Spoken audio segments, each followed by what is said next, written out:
When I stepped into his office and saw the photo of his late daughter, I froze. "She's still alive," I whispered. "I know where to find her." And that was the beginning of a terrifying truth. Welcome to Cheat Sheet Tales, where loyalty dies, lies bleed out, and the truth hits like a slap to the face. These aren't just stories. They're confessions soaked in betrayal and regret. Ever spotted a red flag when it was already too late? Say it in the comments. Let's tear into today's tale. The July heat clung to me like a suffocating blanket as I sat on a cracked bench near the bus stop. The pavement shimmered in waves, and the air felt thick enough to choke on. 3 nights without a roof had left me hollow. My bag, the last remnant of my former life, sat at my feet, stuffed with a few clothes and the bare essentials. It was strange to think that just a year ago I was a nurse at a private clinic in New Haven, respected with a small apartment of my own. Now I was simply Lila Whitaker, 30 years old, without a home, without a father, and without a future. I pulled a small mirror from my bag and studied the reflection that looked back. The same brown eyes, the same strong lines of my face, but dulled now by exhaustion and the bruising shadows under my eyes. I used to look confident in my nurse's uniform. I used to smile easily. Now, even my smile felt foreign, like it belonged to someone I no longer was. My thoughts dragged me backward to the day everything started unraveling. The clinic had blamed me for a patient's death, a mistake that wasn't mine. They needed a scapegoat, and I was convenient. Court battles drained my savings. My reputation was destroyed. Then came the cruelest blow, my father falling ill. I sold our apartment to pay for his treatments, clinging to hope, but the treatments failed. Watching him waste away, watching the strength leave the man who had raised me alone. It broke something deep inside me. And when he finally passed, the silence left behind was unbearable. Yet he hadn't left me empty-handed. In his final days, he'd written a letter, not to me, but to someone I had only heard about in fragments of stories, his school friend, Richard Thompson. They had grown up together, but life had pulled them apart. My father was always too proud to ask for help, but as death closed in, he set that pride aside. He asked Richard to look after me, to not let me be lost in the world with nothing. The letter was folded carefully in my bag. Now, its paper softened by the countless times I'd held it, read it, and prayed it might change something. I glanced at my watch. 2:00, the meeting was at 3. I still had an hour to gather myself, to pretend I was not broken, to appear as though I had something left to offer. I traced the address, written on a scrap of paper.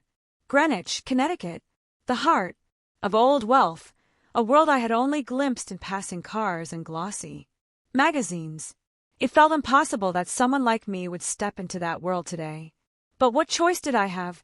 There was no going back to the clinic, no home to return to, no father waiting with a kind word and warm meal. Just this letter, this one fragile chance, this final tether to something beyond despair. I stood, adjusted the strap of my worn bag on my shoulder, and walked toward the bus that would carry me into the unknown. My father's last words echoed in my mind. Richard will remember me. He will understand. He will help. You. For the first time in weeks, I felt something other than grief and exhaustion. I felt the faint stirrings of hope, fragile but alive. Today could be the beginning of something different, or the final proof that I truly had nowhere left to turn. The bus ride from the city to Greenwich took nearly 40 minutes. Yet, it felt like I had crossed into another world. The noise and grit of the streets where I had been surviving seemed to dissolve the farther we went, replaced by manicured hedges, wide lanes shaded by maples, and the kinds of houses I had only ever seen in glossy magazines. By the time I stepped off at the last stop, the afternoon sun was gilding rows of stone walls and wrought iron gates. My shoes crunched against the gravel as I followed the directions scrolled on its slip of paper, each step pulling me deeper into a neighborhood where wealth was woven into every brick and leaf. When I reached the gates of the Thompson estate, I had to pause. The mansion stood behind tall hedges, 3 stories of pale stone and glass, its Sweeping lawn dotted with sculptures and rose beds that looked too perfect to be real. A man in a navy uniform stood at the gatehouse and my throat tightened. I clutched the strap of my worn bag as I approached, my voice barely steady when I told him, "My name is Lila Whitaker. I have a 3 o'clock appointment with Mr. Richard Thompson." The guard checked his tablet, nodded, and pressed a button. The gates swung open soundlessly. "Mr. Thompson is expecting you. Please go ahead." The path was paved in pale stone, leading toward the front doors, framed by columns. Every step I took felt heavier, as though the disparity between who I was and where I stood grew sharper. Just days ago, I had been sleeping on a wooden bench in a bus terminal. Now I was walking into the world of a man who could decide my future with a word. A man in a dark suit greeted me at the door, ushering me through a hall lined with oil paintings and marble statues. My breath caught at the sheer expanse of it, the beaded ceilings, the chandeliers, the polished parquet floor gleaming. Under my worn shoes, "Mr. Thompson is waiting in his study," the man said, his tone courteous but distant. I was shown into a room paled with dark wood, where shelves of leather-bound books rose toward the ceiling. Behind a massive desk stood Richard Thompson himself. He was taller than I expected, his hair touched with gray, his eyes sharp but not unkind. "Miss Whitaker," he said, stepping forward to shake my hand. "I'm glad you came." I handed him the letter. His gaze lingered on the envelope as if it weighed more than paper and ink. He opened it, read silently, his expression controlled except for a slight tremor at his mouth. When he finally looked up, his voice carried a note of quiet respect. "Your father, he was a proud man.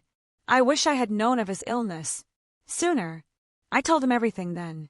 The false accusation at the clinic, the lawsuit that ruined me, the endless hospital visits, the sale of our home, the nights I spent at his bedside, begging for a miracle. My words were steady, though each memory cut like glass. He listened without interruption, his fingers pressed together under his chin. When I finished, the silence in the room was heavy. Then he leaned forward. "You trained as a nurse. I may have a place for you here. My father Charles suffered a stroke 6 months ago. He's made progress, but he still needs constant care. Our caregiver recently left, and I need someone I can trust." For a moment, I thought I had misheard. Work, a room, stability. The tears that had been burning behind my eyes threatened to spill, but I forced myself to hold steady. "Are you offering me the job?" "Yes," Richard said simply. "Work here, live here, be compensated fairly. My father is difficult, but I believe you can handle him." I drew in a long breath, feeling something I hadn't in weeks. Hope, fragile, trembling, but real. For the first time since I buried my father, I could imagine that maybe I wasn't at the end of my story. Maybe I had just stepped into its next chapter. I followed the house, attending up the wide staircase, my steps muffled by the thick carpet. The corridor smelled faintly of polish and lavender, and sunlight streamed through tall windows, casting golden patterns on the walls.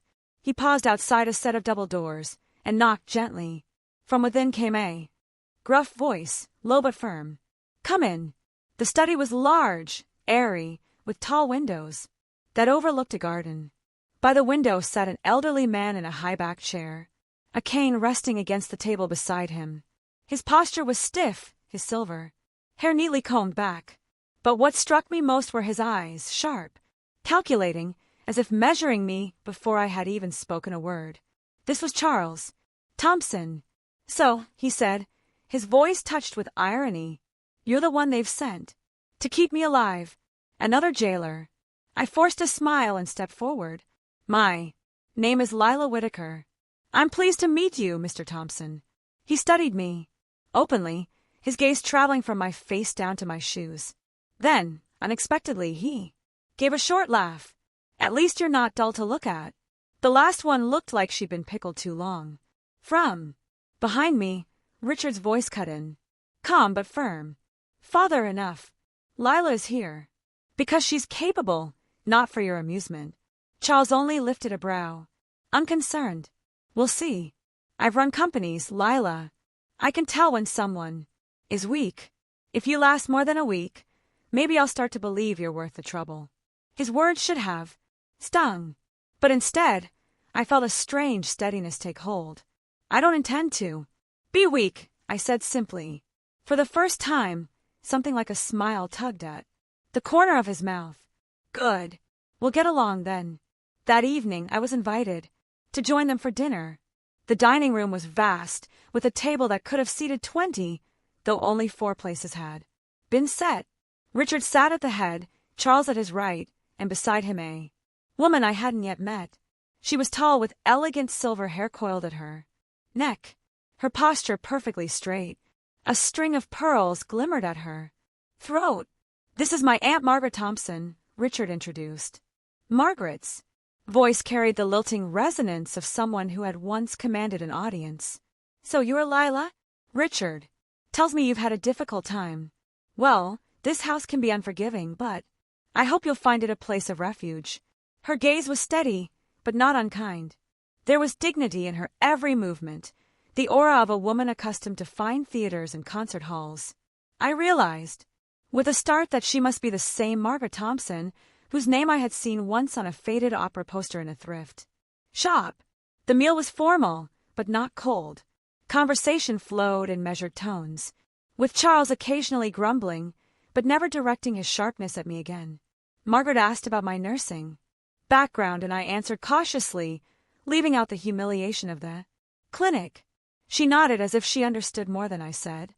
Afterward, the housekeeper, a kindly woman named Mrs. Howard, led me to a guest room in the West Wing. When she opened the door, my throat tightened. The room was spacious, with a soft bed dressed in crisp linen, a window overlooking the garden, and even a small adjoining bath. To anyone else, it might have seemed ordinary. To me, after 3 nights on a station bench, it was salvation. As I sat on the edge of the bed, the exhaustion of the past weeks pressed down on me. But for the first time, I allowed myself to believe I might have a place again. Not just as a guest, but as a person who belonged. I was exploring the house one quiet afternoon, tracing my fingers along the shelves of Charles's study, when my eyes landed on a silver frame, placed deliberately on his desk. It was a portrait of a young woman, her features delicate yet striking, her gaze carrying that mix of innocence and quiet defiance only the truly alive can hold. Beneath the frame was a nameplate polished to perfection. Catherine Thompson. My breath caught.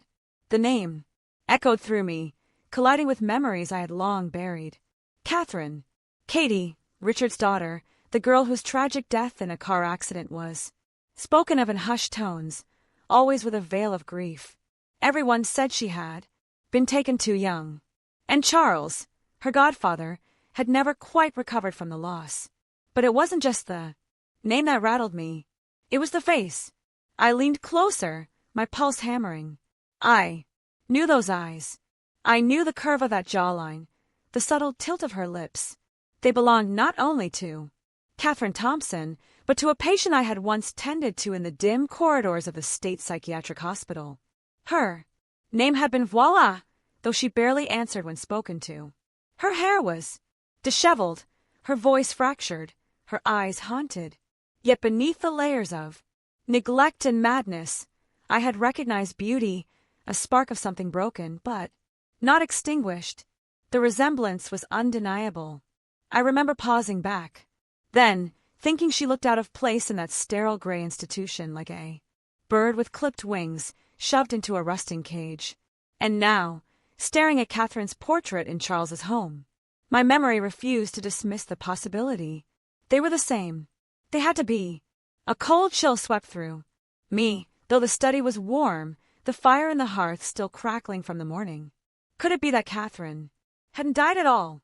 That the accident was a lie, a story woven tightly enough to conceal a truth too dangerous to speak?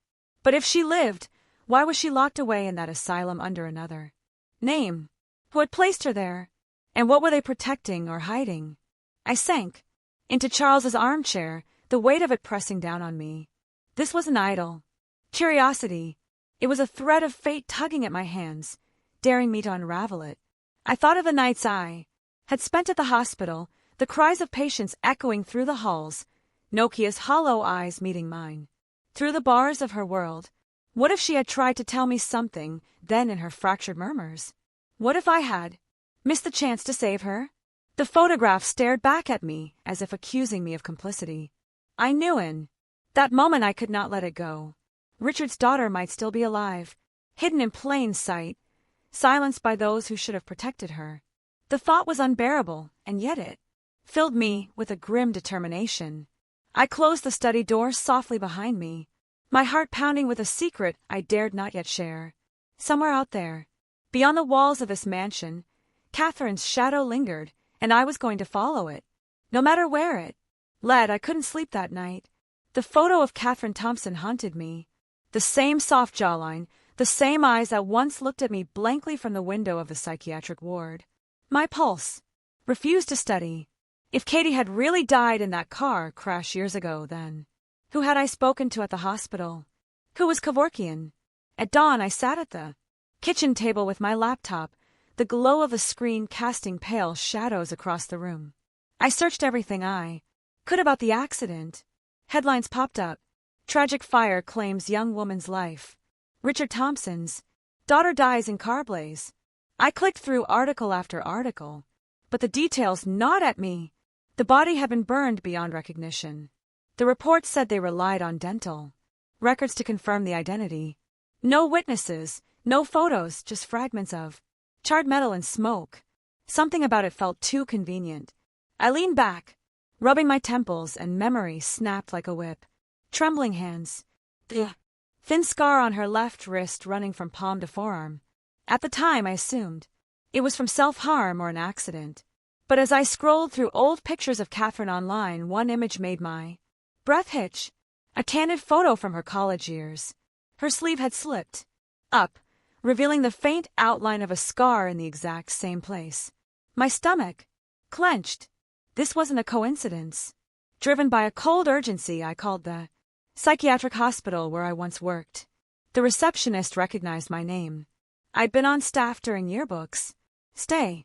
I asked carefully at first about the patient records. Most files, she told me, were confidential. But when I pressed, saying it was for medical research, she hesitated, then lowered her voice. She's no longer here, the woman said. She was discharged a few months after you left. Discharged by whom? My knuckles whitened around the phone. A guardian, she whispered. A man signed all the papers. Very well connected. His name was Alex Griffin. The air left my lungs in a sharp, unsteady exhale. Alex Griffin, the polished partner of Richard Thompson, the man who smiled like a politician and moved money like a magician. Of course it was him. He wasn't just Richard's associate. He was his shield, his fixer. I hung up and sat in silence, staring at the wall. 1,000 fragments locked together in my mind. Katie hadn't burned to death in that car. She had been hidden, renamed, buried alive in another kind of prison. And Alex Griffin had made it happen. The weight of it pressed into my chest. 4 years, people had pitted Richard's loss, admiring his strength in the face of tragedy. Meanwhile, the truth was rotting under their feet. My hands trembled as I whispered to myself, she's alive. She has to be alive. The suspicion I carried had transformed into conviction. The shadows of a Thompson family stretched further than I imagined, and now I was entangled in them. One thing was certain, I couldn't walk away anymore. I couldn't shake the feeling that something about this family's history was far from what they let on. Every polite smile at dinner, every carefully measured word at all, seemed rehearsed like a play that had been staged too many times. And the more I listened, the more I noticed the cracks. Charles avoided any mention of Catherine Richards' late daughter, like the topic itself was cursed. But I had seen her face, those photographs in his study. And I had seen that same face before in a psychiatric hospital, staring at me with haunted eyes under a different name. Nevadian. That alone was enough to keep me awake at night. But there were other threads, and I began tugging at them one by one. Richards, business partners, Alex Griffin and Anthony Myers were names I kept hearing in passing. Their relationship with the family seemed cordial now, but the records told another story. I spent hours combing through public filings, old news clippings, and even forgotten corners of the company's archives. What emerged was a picture of greed and resentment. Griffin and Myers had once been Catherine's strongest allies, yet disputes over money, stock options, and missing funds had turned their alliance bitter. Still, bitterness alone didn't explain why a young woman had vanished. It wasn't until I ventured into Catherine's old room that the pieces began to shift into place. The room had been left almost untouched, a shrine of sorts, her favorite books neatly stacked, perfume bottles gathering dust. A faded scarf draped across the chair as if she had left in a hurry and would return any moment. I don't know what pulled me to check the desk, but when I slid open the drawer, my hand brushed against a worn leather notebook. Its pages were fragile, edges frayed, the ink smudged in places as if she had written in haste, with fear pressing down on her. I sat on the floor and began to read. Her handwriting was sharp, almost impatient, but her words struck like a blade. I know what they're doing. The contracts are forged. They think Father won't notice, but he trusts me more than anyone. I'll tell him soon. He deserves to know. I flipped to another page, my pulse racing. I confronted Alex today. He brushed me off, but I could see the panic in his eyes. Anthony pretends nothing's wrong, but I heard them whispering in the study. They'll ruin everything if I don't stop them. The entries grew more frantic as I turned the pages, the writing messier more hurried, and then abruptly they stopped. No conclusion, no explanation, just silence after her last words. If something happens to me, it won't be an accident. I sat frozen, the diary heavy in my hands. This wasn't speculation anymore. Wasn't some shadowy suspicion. Catherine hadn't been blind, naive, or careless. She had known the truth, known about the fraud, the betrayal, the rot beneath her father's empire. She had tried to act, and then, right when she was about to expose everything, she disappeared. The air in that room seemed to grow colder. The silence pressed down like a weight. For the first time, I felt it clearly. This family wasn't haunted by grief. They were haunted by guilt, and I couldn't help but wonder if Catherine had been silenced. How far would they go to silence me? That evening, the mansion no longer felt like the safe haven it once was. The echo of footsteps across the marble hall made me tense. 2 unfamiliar cars pulled up outside, their engines cutting through the quiet like a warning bell. I peeked from behind the heavy curtains and saw them, Alex Griffin and Anthony Myers. Their presence here was no accident. I froze, my breath caught in my chest.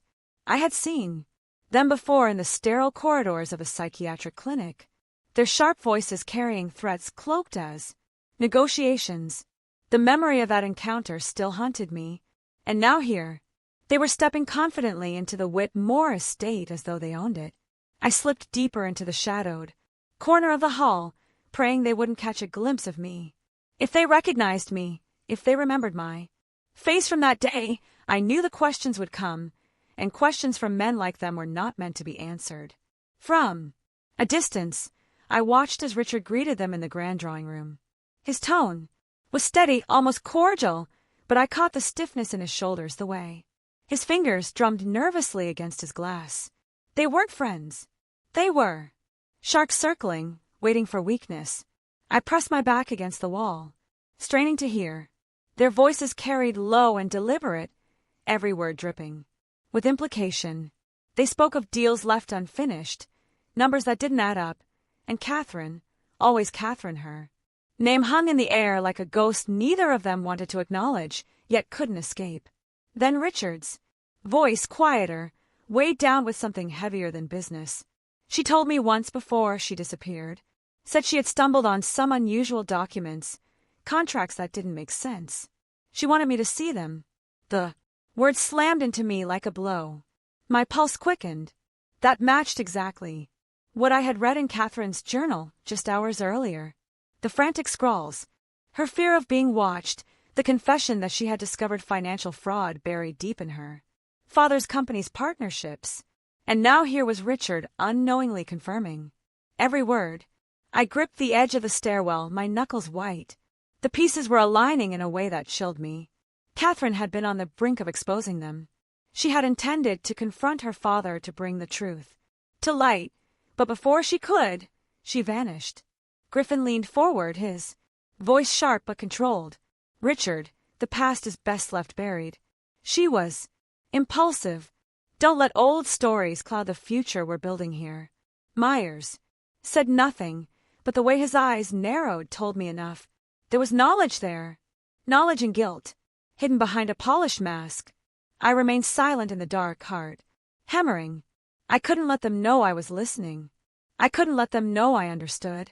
But the truth was clear. Whatever happened to Catherine was no accident. These men, these partners were tied to her disappearance. And now, whether they realized it or not, I was tied to it too. The mansion's silence felt suffocating once they left, the air heavy with secrets. But I knew one thing with certainty. Catherine hadn't been paranoid. She had been right. And the danger, she feared, was closer than ever. I knew I couldn't do this alone. The names Griffin and Myers weren't just whispers in Katie's journal anymore. They had walked through the doors of the Whitaker estate themselves. If they were bold enough to show up here, then I had no doubt their claws were sunk deep into whatever darkness Katie had stumbled across.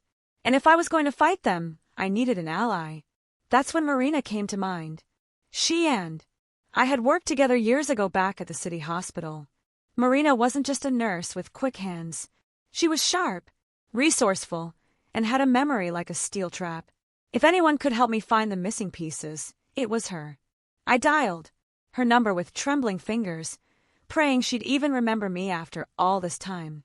Lila. Her voice was surprised, but warm. It's been forever. How are you? I didn't waste time with small talk. Marina, I need your help and it has to stay between us. I took a deep breath before continuing. Do you remember a patient named Kevorkian? Admitted maybe 6 months ago. There should be a file. I need access to it. There was a pause on the other end. I could picture her, brows furrowed, turning the name over in her head. Finally, she said, I do remember her. Quiet woman. Terminal case, right? Why do you need her records? Because I think they're connected to Katie's death. I whispered, my throat tight. I can't explain everything over the phone. Just, can you look? Can you find it for me? Marina didn't answer right away and I thought I'd asked too much. Then she said firmly, I'll see what I can do. But, Lila, if I get caught, I could lose my license. You know that. I know, I said. Softly. I wouldn't ask if it wasn't life or death. A long exhale came through the line. And then, all right, I'll dig into the archives. I'll call you when I have something. But Lila, be careful. If this ties back to Griffin and Myers, you're playing with fire. Her words lingered long after I hung up. She was right. I was already in too deep, but pulling out wasn't an option anymore. That night, as the wind held around the estate and the walls seemed to creak with secrets, I began sketching out a plan. It wasn't enough just to know that Griffin and Myers were involved. I had to expose them. If Katie had died trying to reveal the truth, then someone had to finish what she started. Step 1, wait for Marina's call.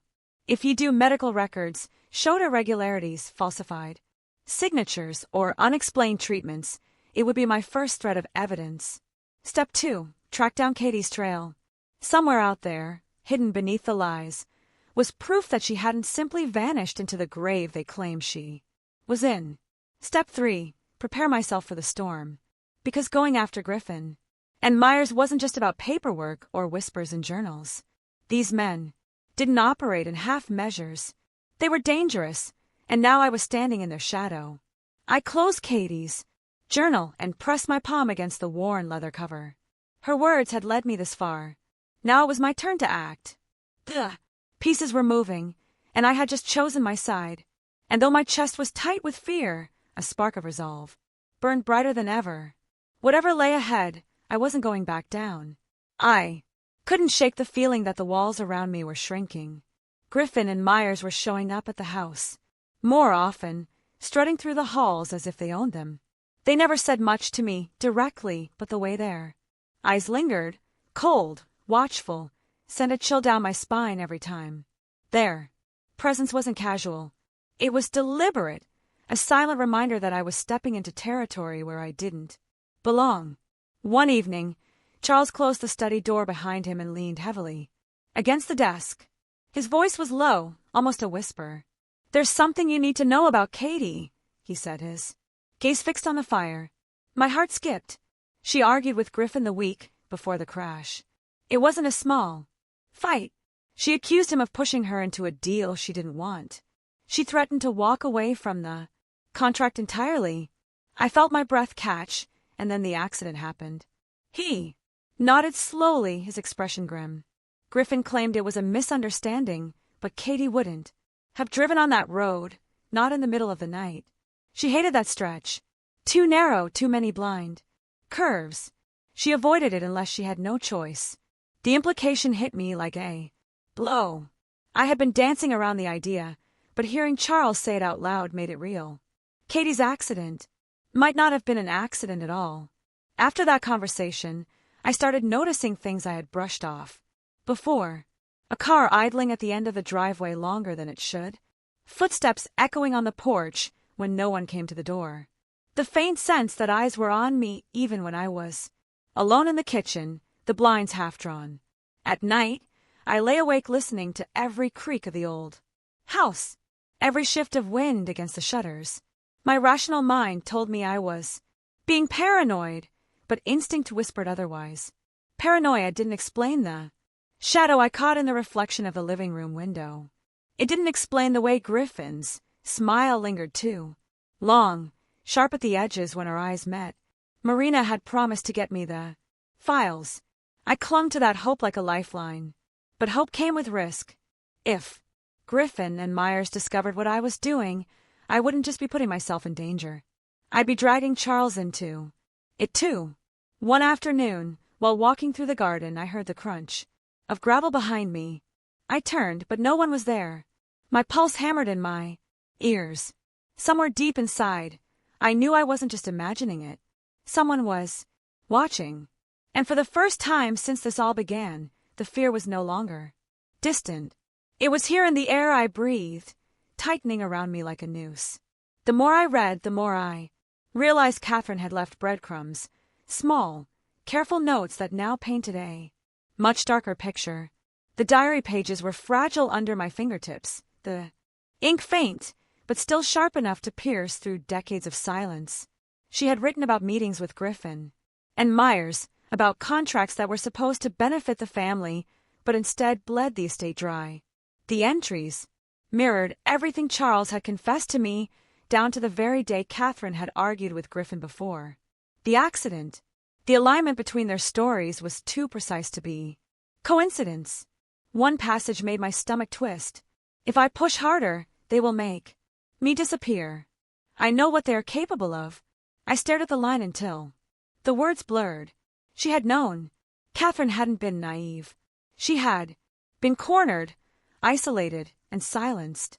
I closed the diary and pressed it against my chest, fighting the shiver crawling up my spine. My instinct screamed, louder than ever. I wasn't just digging into the past anymore. I was stepping onto the same path Catherine had walked, and I could feel the walls closing in. Every glance over my shoulder, every flicker of a car parked too long on the street, every creak outside my window, felt like a warning. And yet I couldn't stop. I started organizing the evidence. Pages copied, photographs cataloged, Charles's testimony written down. Each detail built a scaffolding of truth. But I knew scaffolding could collapse if I wasn't careful. The more I pieced together, the clearer it became. Griffin and Myers had orchestrated not just financial ruin, but lives broken to keep their grip intact. Catherine had stood against them, and it had cost her everything. I whispered to myself, I won't let it end the same way. Still, the sense of time running out pressed on me. Nights felt shorter. My heartbeat never slowed. Even the simplest tasks, checking the mail, walking down the driveway, became exercises in paranoia. I caught shadows moving where no one should be. Once I swore I heard footsteps behind me, only to turn and find empty air, but I trusted my intuition, and it told me the storm was almost here. I locked the diary away, but the words clung to me like smoke. The truth was no longer just about Catherine or the Thompson estate. It was about survival. I had uncovered enough to shake the foundation of Griffin and Myers, and they would know it. Sitting at the desk late one night, I wrote one final line in my notebook. There's no turning back. I didn't know what the next day would bring, only that the collision was inevitable. The evidence, the danger, the legacy, it was all converging. Somewhere out there in the dark, the same forces that had silenced Catherine were waiting for me.